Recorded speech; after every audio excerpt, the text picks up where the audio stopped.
तो आज की वीडियो में हम जानेंगे पियर्सिंग कैंडलस्टिक के बारे में। पियर्सिंग कैंडलस्टिक हमें चार्ट पर कैसे नज़र आता है, कन्फर्मेशन कैसे मिलता है, और लास्ट में हम देखेंगे कि पियर्सिंग कैंडलस्टिक चार्ट पे कैसे एक रिवर्सल साइन बनता है। तो जुड़े रहिए हमारे आज के वीडियो के साथ। तो पियर्सिंग कैंडलस्टिक, जैसा कि आप जानते हैं, कैंडलस्टिक का आविष्कार जापान के लोगों ने किया था। जापान के लोगों ने पियर्सिंग कैंडलस्टिक का नाम बादलों के ऊपर रखा था। पियर्सिंग कैंडलस्टिक एक बुलिश ट्रेंड रिवर्सल कैंडलस्टिक है। बुलिश ट्रेंड रिवर्सल कैंडलस्टिक का मतलब है कि पहले एक बेरिश ट्रेंड होना ज़रूरी है। जैसे ही पियर्सिंग कैंडलस्टिक हमें चार्ट पर नज़र आती है तो वो एक इंडिकेशन है कि ट्रेंड अब रिवर्स हो सकता है। तो चलिए देखते हैं पियर्सिंग कैंडलस्टिक हमें कैसे नज़र आता है। पियर्सिंग कैंडलस्टिक पैटर्न का पहला कैंडल बेरिश होता है और दूसरा कैंडल बुलिश। ये दोनों कैंडल्स मारुबोज़ू भी हो सकती है। अगर आप मारुबोज़ू कैंडलस्टिक के बारे में और जानना चाहते हैं तो डिस्क्रिप्शन में दी हुई लिंक पर क्लिक करके मारुबोज़ू कैंडलस्टिक की वीडियो देख सकते हैं। पियर्सिंग पैटर्न की पहली कैंडल बेरिश होती है जिसकी साइज़ 2% से ज़्यादा होनी चाहिए, और दूसरी कैंडल जो कि बुलिश होती है उसकी रिकवरी पहले कैंडल के 75% या उससे ज़्यादा होनी चाहिए। दूसरी कैंडल जो कि एक बुलिश कैंडल होती है जिसकी ओपनिंग गैप डाउन होनी चाहिए।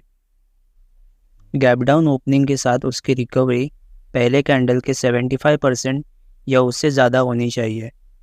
दूसरे कैंडलस्टिक की क्लोजिंग हमें पहले कैंडलस्टिक के हाई से नीचे ही होनी चाहिए, तो ही हम इसे पियर्सिंग पैटर्न कहेंगे। अगर हमें दूसरी कैंडल की क्लोजिंग पहले कैंडल के हाई से अगर ऊपर नज़र आती है तो हम उसे एनगल्फिंग कैंडल कहेंगे। अगर आप एनगल्फिंग कैंडल को भी विस्तार से जानना चाहते हैं तो डिस्क्रिप्शन में दी हुई लिंक को क्लिक करके देख सकते हैं। पियर्सिंग जैसी कोई भी कैंडलस्टिक पैटर्न हो, हमें कंफर्मेशन का इंतज़ार ज़रूर करना चाहिए।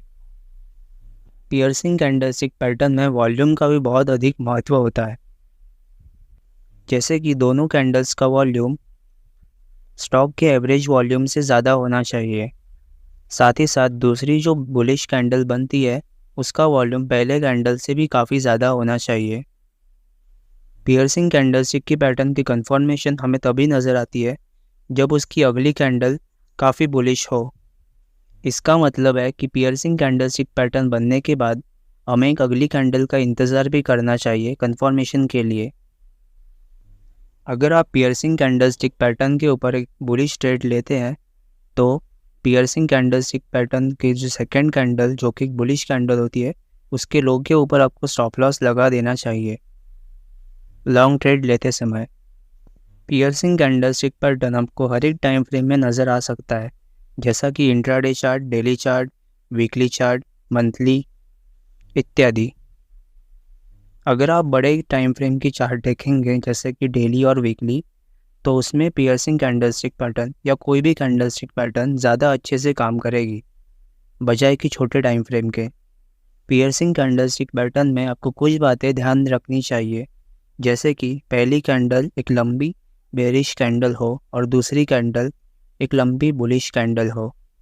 दूसरे कैंडल एक गैप डाउन ओपनिंग होनी चाहिए। पहली कैंडल का जो हाई बना है वो दूसरी कैंडल ब्रेक ना करे, और दोनों कैंडल्स मारुबोज़ू होनी चाहिए। साथ ही साथ पियर्सिंग पैटर्न में आपको वॉल्यूम का भी ध्यान रखना बहुत ज़रूरी है। तो चलिए हम चार्ट पे देखते हैं कि पियर्सिंग कैंडल कैसे नज़र आती है। जैसा कि आप चार्ट पर देख रहे हैं, हमें यहाँ लंबे टाइम से एक डाउन ट्रेंड नज़र आ रहा है। एक डाउन ट्रेंड के बाद सबसे बॉटम में हमें यहाँ पियर्सिंग पैटर्न भी नज़र आती है। जैसे ही पियर्सिंग पैटर्न नज़र आती है, ट्रेंड यहाँ बदल जाता है और एक बुलिश ट्रेंड शुरू हो जाता है। पियर्सिंग पैटर्न जैसा कि आप देख रहे हैं 75% से ऊपर क्लोजिंग हो चुकी है, और अगली कैंडल जो बनी है वो बुलिश कैंडल है जो कि एक कन्फर्मेशन है। बुलिश कैंडल जो बनी है वो पहली कैंडल के आई के ऊपर क्लोजिंग होना ज़रूरी है, जो कि यहाँ होते हुए हमें दिख रही है। पियर्सिंग कैंडल के एकदम विपरीत हमें डार्क क्लाउड कैंडल भी पैटर्न नज़र आता है, जो कि एक bearish trend reversal candlestick pattern है जो हमें अप ट्रेंड के बाद नज़र आता है। तो उम्मीद करता हूँ कि पियर्सिंग कैंडलस्टिक पैटर्न के बारे में हम जान चुके होंगे।